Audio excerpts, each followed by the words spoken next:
First of all, the didge comes from ancient cultures, of course, in Australia. The crystal bowls were actually discovered in ancient San Jose about 30 or 40 years ago. The crystal bowls were actually used as tubes. They had crystal tubes that they would grow. They had poisonous gas, and they would grow chips inside the tube. And then somebody hit one day and said, "Oh, this would be cool. Let's put a bottom on it and play it." That's where they actually came from. They didn't really have crystal bowls in ancient times, although there's a couple of bowls that are seen in Egypt, but not much at all, right? So what they do, I mean, first of all, there is that consistency, you know, and a lot of it is bringing that consistency. If you get the frequency right for a specific issue or a specific chakra or a specific, you know, emotional aspect, that's even more powerful. But you know, there's one thing that I've learned that is really one of the most simple and powerful things of all in sound healing. And that is a slow fade. When you play a crystal bowl, you hit it or play it and ring it, and you can stop, and it can sometimes take 5 minutes to fade out slowly to stillness. And there's something about that slow fade that synchronizes to the silence. So when it's done, you can still hear the sound in the room. I can give you an example. It's kind of like this. Now.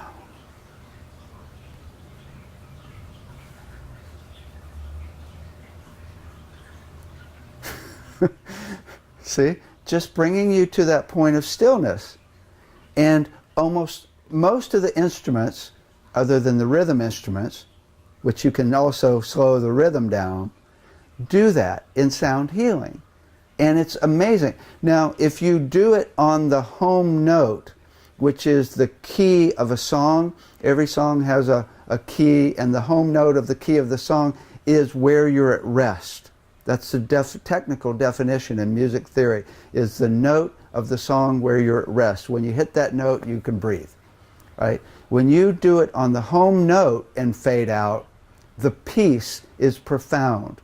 And there's so many people that can't stop, you know, can't go to that stillness. And it's so simple. I've had like 10,000 people in an auditorium where you can hear a pin drop. In our concerts, we do it at the end of each song. In fact, in all my music, I do a slow fade at the end of every song, and it leaves you in that peaceful place. But in the concert, the last song, we have like a 5-minute slow fade on the last note, a Pachelbel canon, actually.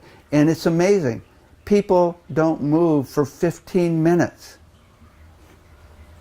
I even do silent retreats where we'll play the bowl and let it fade out, and then we'll be silent and hold that note for like 4 hours. And it's so easy because you can just listen, you can just hear it in your head. So that's a really beautiful thing. The truth is, though, it gets very complex. You can look at frequencies, you can look at sounds or timbres, which are simply a bunch of frequencies. So all the sounds of the voice, all the different instruments are just a bunch of frequencies. So there's that second level you can look at versus frequency. Frequencies can be very powerful when you find the frequency of a certain cell or issue or emotion, but sounds can even be more powerful because they're more complex. Then you've got musical intervals. That's where you start getting into the emotional world. That's where you can really start resonating love.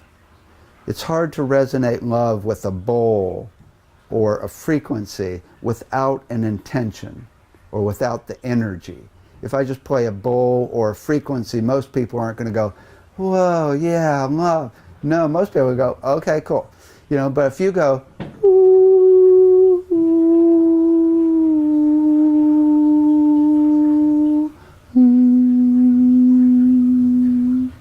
those intervals, and even without the intervals start running the energy, can run the energy of love. So it's the intervals that bring in the higher emotions.